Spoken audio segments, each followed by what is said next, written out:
As Medical Director of South East Coast Ambulance Service, I have overall responsibility for the medicines management, and in particular as the Controlled Drugs Accountable Officer, responsibility for controlled drugs. That's quite a weighty responsibility, but I think what is really important is it's not just my responsibility. Everybody in the trust, whatever their role, has a responsibility to make sure that we keep our drugs safe and secure. And that is whether you are an ECSW who's just joined the service or whether you're a CCP who's been in the service for some time. As a professional, so for our paramedics and for any nurses in the service, you have a professional responsibility for the way in which you manage drugs. But it's important that as a trust, we take the management of medicines really seriously.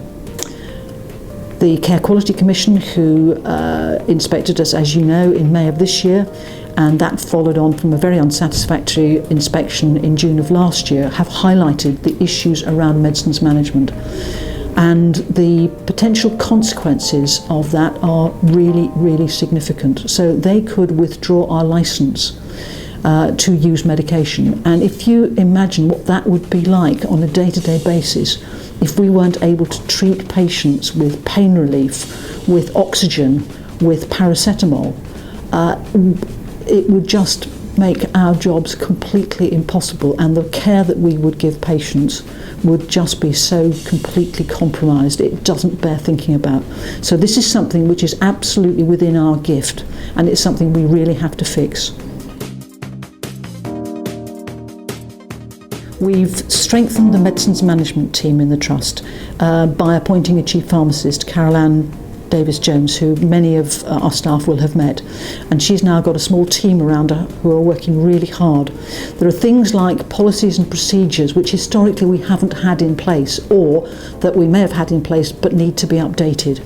So there are things around the overall governance of medicines management that we need to address. There are also issues around the practicalities. So, for example, the cardiac pouches, we have had breakages of ampoules of atropine, and so we need to just look at how that's fixed. We know we have an unacceptably high breakage of morphine ampoules. I worked in another trust for many years and could count the number of broken morphine ampoules on the fingers of two hands. We break that in a month in this trust, and that's just unacceptable because we cannot prove that we're keeping those drugs safe and secure. We need to regularly update the way in which we rotate the drug pouches so that our staff have always got up-to-date drug pouches that are available to them, and we need to ensure that the drugs in the Omnicells are always up to date. The CQC are very hot on temperature monitoring, so we need to make sure that wherever drugs are stored, we can monitor the temperature and keep tabs on that and put in place rectification if the temperature goes too high, as it has over the summer, or too low as it may do over the winter. I think the main thing for staff to take on board is that they must at all times keep their drugs safe and secure. So that means that you sign your drugs out and you sign them back in again, and you absolutely minimise the number of times that it's just one signatory. It means that you appreciate that we will change the codes on the drug safes. That's done every 3 months, but please do not write the code for the safe above the safe or on the door, because you can bet that the CQC will come and see it, and it's appalling governance. We're not keeping those drugs safe.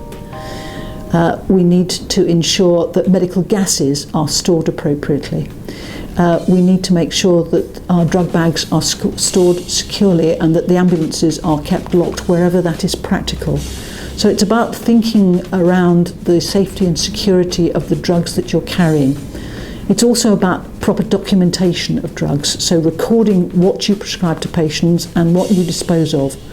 There are issues that we as a trust have been addressing around disposal of waste, because there's always a right and a wrong way to do that, and we're working out how we can both dispose of out-of-date drugs but also try and reduce the number of out-of-date drugs that we have to manage, because currently we probably hold too big a stock.